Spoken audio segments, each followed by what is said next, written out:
Abra sua Bíblia em Romanos, capítulo 12, versículo de número 2. Em nome de Jesus. Romanos 12, 2. Tema da mensagem: renove a sua mente. Romanos 12, 2. Quem achou aí, diga glória a Deus. A palavra de Deus aqui diz o seguinte: e não vos conformeis com este mundo, mas transformai-vos pela renovação da vossa mente, para que experimenteis qual seja a boa, agradável e perfeita vontade de Deus. Só até aí? Em o nome de Jesus, estenda as mãos aqui, ore por mim, agora ore fervorosamente, diga: Deus, fala no meu coração. Você veio buscar a Deus, ouvir a voz de Deus, e Ele quer falar com você. Estenda as mãos. Aleluia. Deus, eu me coloco aqui, Senhor, diante de Ti humildemente. Te peço, venha me usar como instrumento em Tuas mãos, ó Deus. Nós queremos ouvir a Tua voz, queremos que o Senhor brade aos nossos corações, que essa palavra, Senhor, ela produza muito fruto na vida deste que ouve, que essa palavra seja a palavra rema, a palavra revelada, em nome do Senhor Jesus, amém. Graças a Deus. Celebre o Senhor, celebre o Senhor pelas suas palmas, celebre. Glória a Deus. Irmãos, existem momentos da nossa vida que a gente fica com aquela sensação que logo ao acordar a gente está sendo bombardeado. Às vezes, de fato, nós somos bombardeados até quando a gente olha no celular de manhã, que já vem aquela notícia ruim, quando a gente abre que vê aquela conta que tem para pagar. E não só isso, mas quando nós olhamos a vida daquelas pessoas que parece uma vida tão boa e tão perfeita, que de uma forma ou de outra, acaba que a gente olhando e querendo comparar a nossa vida com a vida daquelas pessoas, e a gente acha que a gente é infeliz, porque a nossa vida está tão distante da realidade que aquelas pessoas aparentam nas redes sociais. Mas ao olhar para a palavra de Deus, a gente vê qual é a direção que a palavra de Deus tem para a nossa vida. E Deus, Ele quer nos trazer de fato mais felicidade. Felicidade você não vai ver comparando a sua vida com as pessoas que se mostram na rede social. Você vai ser feliz quando você olha aquilo que a palavra de Deus me ensina e cumpre isso. E hoje eu quero falar de algumas coisas que esse texto traz para nós. Algumas direções, orientações que eu acredito que vão ser para fortificar a nossa vida, para alimentar a nossa alma, para animar a nossa fé. A primeira verdade que eu trago para vocês hoje, nesse texto, é que nós temos que parar de nos conformar com esse mundo, como diz o texto, e não nos conformeis com esse mundo. E quando o texto fala não nos conformeis com esse mundo, nós precisamos entender o que é que o texto deseja falar com a gente. Porque essa expressão mundo na Bíblia, ela aparece de diversas formas. Na Bíblia, a expressão mundo, ela pode aparecer como a criação de Deus, como o cosmos que Deus criou. Ela pode aparecer como a humanidade que Deus criou. E ela também pode aparecer como aquele sistema de crenças e valores que são dominados pelo pecado. E nesse texto aqui, é justamente nesse sentido, nesse significado. É um conjunto de crenças e valores que são dominados pelo pecado. Por exemplo, nós temos aí nesse mundo um conjunto de crenças e valores do materialismo e o consumismo excessivo. Que as pessoas têm a sensação que quanto mais elas compram, mais elas podem ser felizes. Só para você ter uma ideia, tem gente que quando passa alguma frustração no amor, tem gente que quando briga, quando discute com seu esposo, com sua esposa, aí eu vou fazer umas compras. Isso é um sistema de crenças e valores deturpados, que leva a pessoa a achar que esse materialismo e consumismo excessivo vai trazer felicidade. Mas nós aprendemos com a palavra que é diferente, que nós temos que combater isso, que nós não podemos aceitar esse tipo de valor deturpado, errado, porque a felicidade não vem de você comprar muita coisa. A felicidade não vem porque você saiu e foi no shopping ver várias coisas na vitrine das lojas. Jesus, Ele é a alegria e a felicidade que você precisa. É nele que você pode encontrar esses atributos que muitas vezes as pessoas estão procurando em lugares errados. Então, por isso que a palavra vem e diz, não vos conforme com esse mundo. Esse mundo tenta doutrinar você e comprar muito. É isso que é felicidade. Você pode comprar, é normal, a gente vai ter que comprar às vezes as coisas, mas você não pode se deixar dominar pelo consumismo excessivo. A partir do momento que para eu me sentir bem, eu tenho que sair da minha casa e gastar dinheiro para comprar as coisas sem ter necessidade disso, tem alguma coisa errada.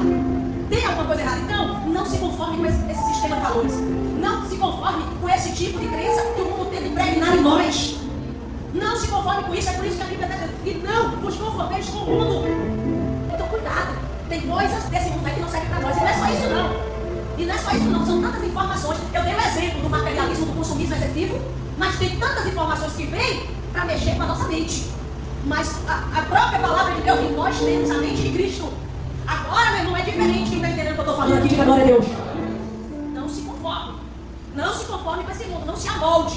E quando ele diz não se amolde, é para você não pegar o exemplo, o modelo desse mundo, esse sistema de crenças e valores e colocar como verdade na sua vida. Não se amolde a isso. A minha vida agora é uma vida em Deus, na palavra. Eu agora estou em Cristo. As leis que valem para a minha vida, obviamente eu preciso respeitar as leis desse mundo, porque um dia, até em relação a imposto, um dos discípulos, alguém, ou melhor, chegou até Jesus. Alguém chegou a Jesus falando, Jesus, a gente tem que pagar imposto para César. Jesus diz, mostra aí essa moeda que você tem. E ele mostra a moeda. De quem é essa esfinge? Não é de César? Então dai a César o que é de César e dai a Deus o que é de Deus. O Evangelho não exime você de pagar seus impostos, de ser um cidadão que respeita as leis desse mundo.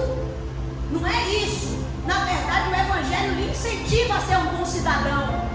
Lhe incentiva a viver uma vida digna, de modo a ser uma pessoa que respeita as leis.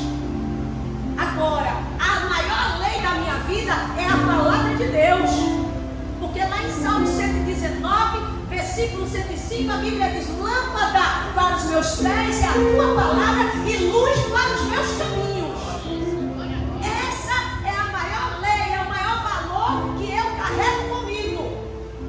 Então a minha vida é modelada, é moldada, é construída de acordo com esta lei. Vocês entendem o que eu quero dizer? Então, primeiro, pare de se conformar com esse mundo, de deixar sua vida ser moldada por esse mundo.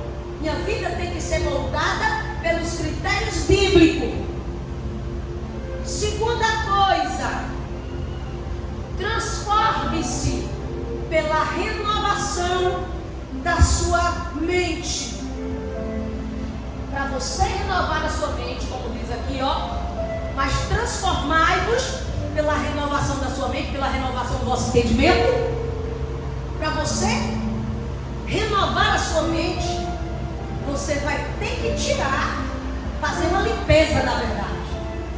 Tirar algumas mentiras, alguns pensamentos de ansiedade, alguns pensamentos de medo, alguns pensamentos mentirosos, trocar isso pela verdade de Deus. É assim que a nossa mente é transformada, é mudada. É tirando a mentira e colocando a verdade. A mentira que está na nossa mente é: eu estou sozinho. A verdade da palavra de Deus é: e eis que estarei convosco todos os dias até a consumação dos séculos. A mentira que vem na nossa mente é: eu não tenho paz, eu nunca vou conseguir ter paz. A verdade da palavra de Deus é: a minha paz eu vos dou, paz que o mundo não pode dar, paz que excede todo entendimento humano. A mentira é: eu não consigo mais continuar. A verdade é: eu posso todas as coisas naquele que me fortalece.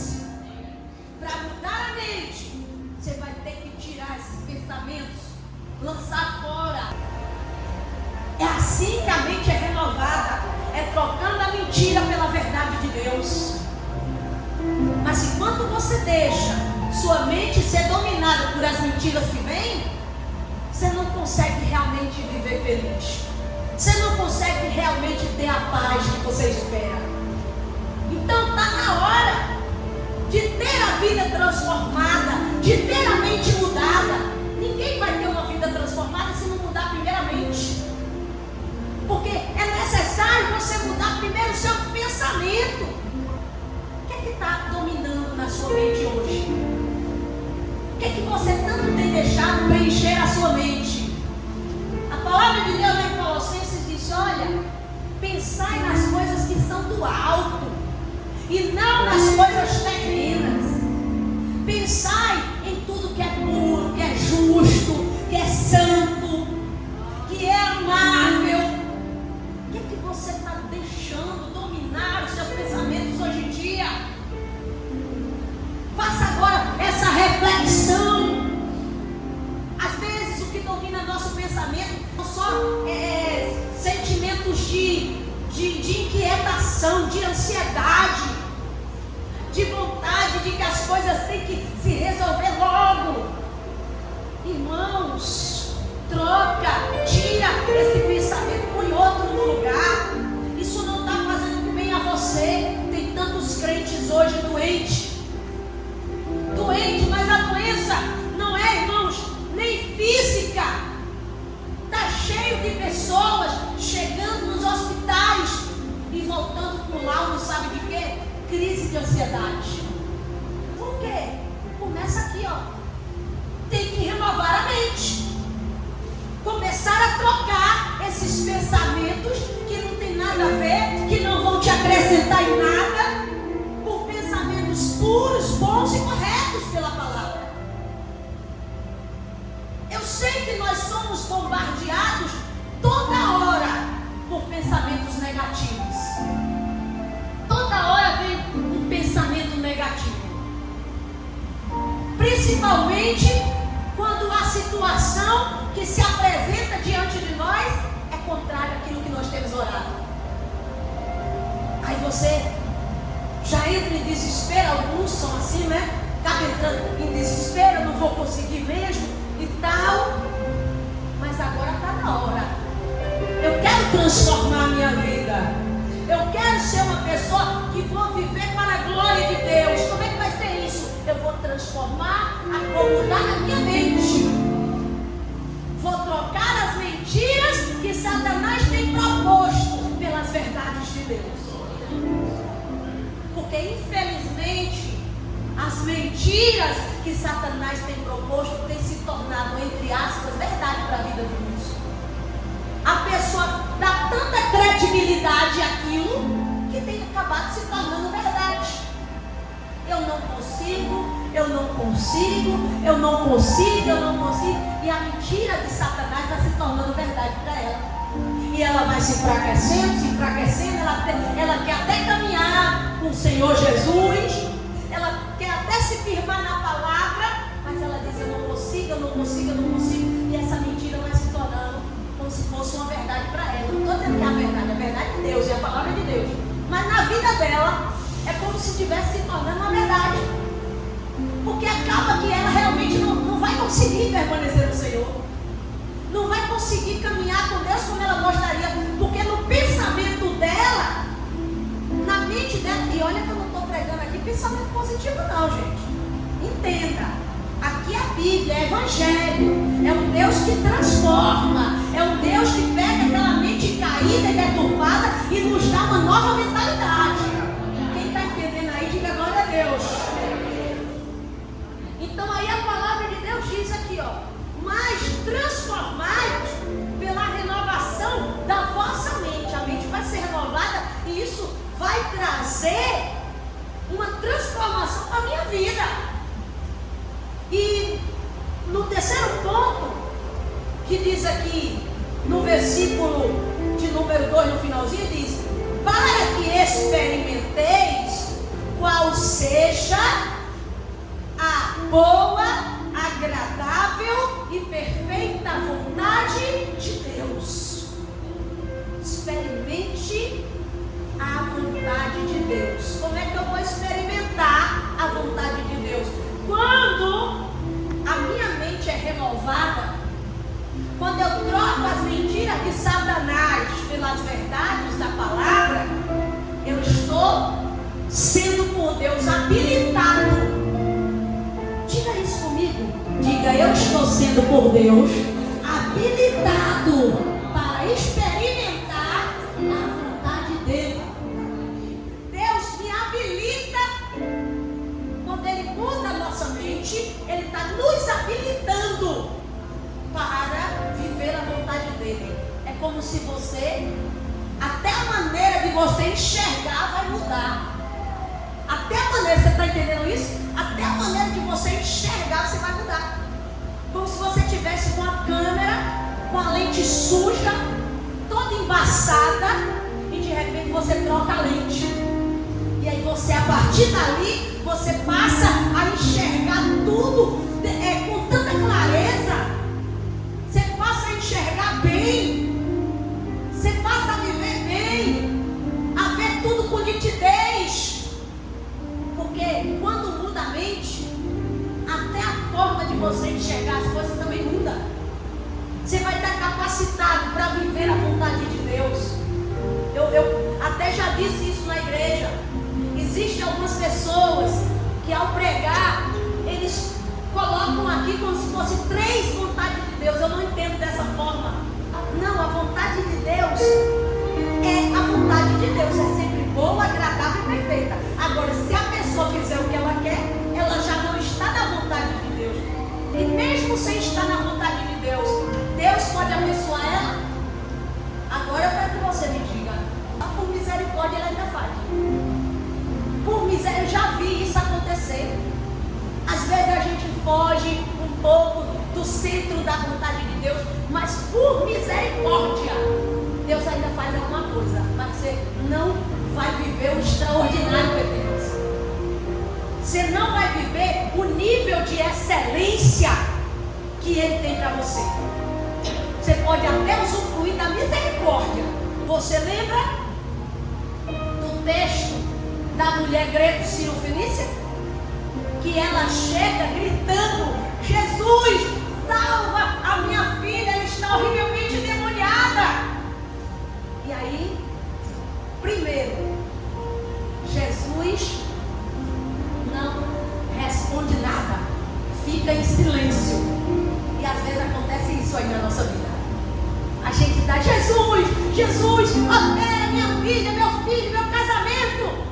E simplesmente o que a gente ouve é o silêncio de Deus. E nessa hora nós teremos que mostrar maturidade. Porque não significa que porque Deus está em silêncio, Ele não está olhando para nós. Não significa que porque Deus está em silêncio, Ele nos abandonou. Às vezes Deus está em silêncio, mas em silêncio Deus está trabalhando com você. Você entende isso? Jesus estava em silêncio. A gente tem que aprender a lidar com o silêncio de Deus. Ah, Deus faz alguma coisa. Aprenda a lidar com o silêncio de Deus. Eu não vou me desviar porque Deus se silenciou. Pelo contrário, eu vou lutar para que todas as outras vozes calem, para que os meus ouvidos espirituais estejam atentos, para que na hora que Ele fale eu consiga entender que é Ele falando comigo. Mas aprenda a lidar com o silêncio de Deus, porque vai ter horas que Jesus não vai responder nada. Aí tem gente que pira: eu vou sair dessa igreja porque eu quero resposta. Mas vai ter horas que o silêncio vai ser a maior resposta que nós precisamos. Você entende isso? Você já viu aqueles filhos que são tementes mesmo seus pais? E ele faz uma besteira e o pai só olha e não fala nada? Estremece a alma desse filho, sim ou não? Por que ele não falou alguma coisa? Era melhor ele ter descarregado, não é verdade? O silêncio daquele pai já disse tudo. Não disse? Porque às vezes o silêncio tem algum tipo de lição a passar. O silêncio de Deus pode falar mais alto do que muitas palavras. Ele não respondeu nada no momento. E a mulher continuou: Senhor, socorre-me. Aí os discípulos, sempre vão ter esses também, enfrentando o silêncio de Deus. Você já está enfrentando um problema grande. E tem uns intrometidos, gostam de se meter na vida dos outros. E aí vem uns e diz: Senhor, despede ela, que ela está nos agoniando aqui, está nos incomodando, ela vem gritando atrás de nós. Parece que não entende a dor das pessoas. Tem que ter empatia. Que às vezes o outro está sofrendo, eu não estou passando por aquilo, mas pode ser que em algum momento eu passe. Então nada de ficar criticando a dor do outro. Vem gritando, fica gritando. Fica aí, olha o escândalo desse irmão orando na igreja, deixa ele clamar. Quem sabe o que está passando é ele. Deixa ele gritar, deixa ele chorar, porque Deus está trabalhando, Deus está ouvindo o choro dele. Mas aí ele disse: despede ela. Aí vem mais uma dura, irmão, porque às vezes a gente tem que passar por uns processos dolorosos, por uns processos, irmãos, pra gente, meu irmão, viver o que Deus tem para nós. Não é verdade? E aí Jesus olha para aquela mulher e diz assim: não é bom pegar o pão dos filhos e lançar os cachorrinhos. O que ela disse? Aquela mulher foi sábia demais. Quando você estiver orando, você diz: Senhor, me dá sabedoria da mulher greco-sino-fenícia. Que ela orou, ela disse: Senhor, as palavras, mas até os cachorrinhos, ela não quis ser contra, ela não confrontou, não foi contra o que Jesus falou, porque Jesus tem razão. Em algum momento Jesus estaria errado, gente? Como é que eu vou dizer para Jesus: o senhor está errado? Não tem como fazer isso. Mas ela foi sábia, ela disse: é verdade, quem come o pão na mesa, os filhos, mas até os cachorrinhos podem comer da migalha que cai da mesa dos seus donos. E às vezes, por misericórdia, a gente está como um cachorrinho comendo, porque a gente não está no centro da vontade de Deus, porque a gente não está fazendo exatamente o como Deus quer que a gente faça. Então, por misericórdia, a gente come sim das migalhinhas. Vai ter uns que vai comer da migalhinha, mas Deus não tem só migalha. Na verdade, Deus tem o pão. Na verdade, Ele quer que você usufrua do pão. Ele quer que você coma do pão. Ele quer que você esteja sentado na mesa. E o interessante é que a pessoa só pensa no pão, não é? Aí eu quero comer do pão. Mas vamos ampliar esse leque de entendimento. Ele está querendo mostrar que também tem algo bom, é a mesa. Existe algo bom, mais do que o pão. Deus tem a mesa. Deus tem você com Ele, na presença dEle. A mesa é conversa, a mesa é diálogo, a mesa é comunhão. Eu quero estar na mesa não só para comer o pão, eu quero estar na mesa para conversar com meu Pai, para ter intimidade com meu Pai, para desfrutar de toda a sabedoria e amor que o meu Pai tem para mim. Deus está te chamando hoje. Vem para a mesa. Tem gente que estava só comendo das migalhinhas. Vem para a mesa. Passa a mudar de mente. Passa a fazer as coisas não pelos critérios desse mundo, mas na visão da palavra. Que aí você vai experimentar qual seja a boa, agradável e perfeita. São 3 características que essa vontade tem. Porque a vontade de Deus não é ruim.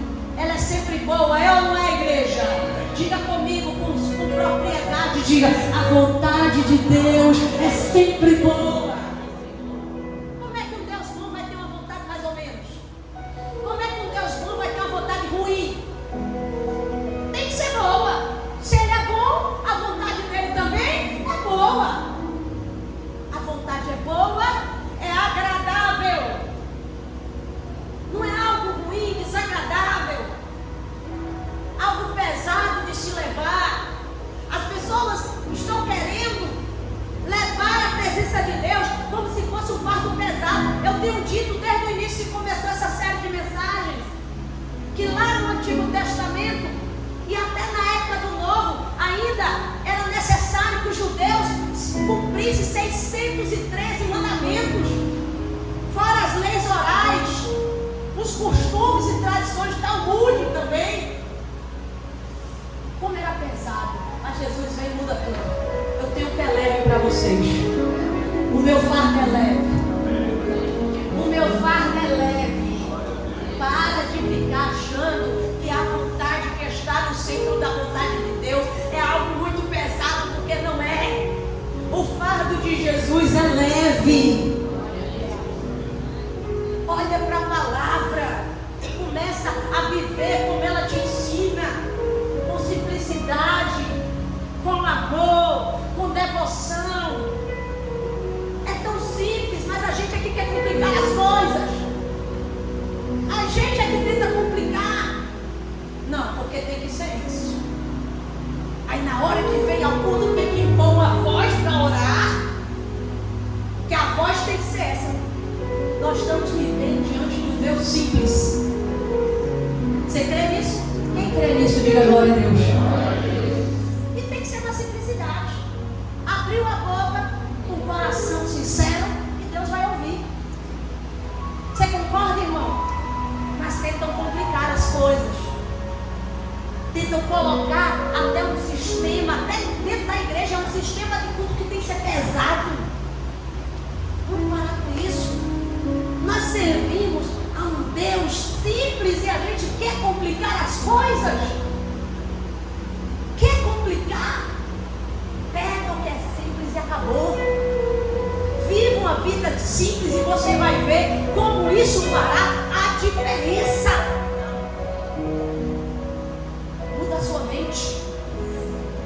Pare de ficar achando que é a oração com a voz bonita, que é a oração que tem palavras difíceis que vai alcançar Deus. Mude sua mente. Deus é um Deus que olha para o fariseu publicano. O fariseu batia no peito e se orgulhava. E o publicano dizia: tem misericórdia de mim, que sou pecador. Quem saiu justificado foi o publicano e não o fariseu. Então vamos aprender a viver dessa maneira. Estar vivendo essa vontade boa, agradável e perfeita. Na verdade, não é algo, não é um bicho de 7 cabeças, como a gente costuma falar por aqui. Não é algo tão simples de viver. Vai de acordo com a luz que o Senhor está iluminando em seus caminhos. Mas a gente quer inventar. A gente quer olhar um negócio na internet e viver o que está na internet. Já parou para pensar nisso? Não, porque o pastor da internet falou que eu tenho que fazer desse jeito. Mas se a Bíblia diz diferente, é o que a Bíblia diz, não o que o pastor da internet falou. Ele pode ter 10 milhões de seguidores, não significa nada. Ah, mas é porque ele está bombando no YouTube, é porque a visualização dele está lá em cima. Eu não quero nem saber. Eu estou diante de um Deus que coloca a terra de joelhos.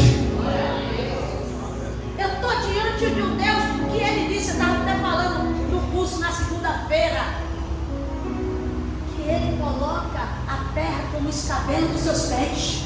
O que é escabelo dos seus pés? É aquele banquinho que antigamente os senhores feudais, eles quando caminhavam longas distâncias, chegavam e aí os seus servos colocavam uma poltrona para eles, na época, óbvio, colocavam aquele banquinho para ele descansar os pés e colocavam uma bacia e começava a lavar e massagear os pés dos senhores. Deus disse, toda essa terra é como se fosse esse banquinho diante dos meus pés. Então, eu não estou preocupada se pastor ABC tem visualização lá em cima, tem não sei quantos mil seguidores. Eu quero saber o que a palavra está dizendo. Porque tem muita gente por aí querendo complicar as coisas, mas eu quero viver no que diz a palavra. E a palavra diz que a vontade de Deus é boa, agradável e perfeita. Por que é perfeita?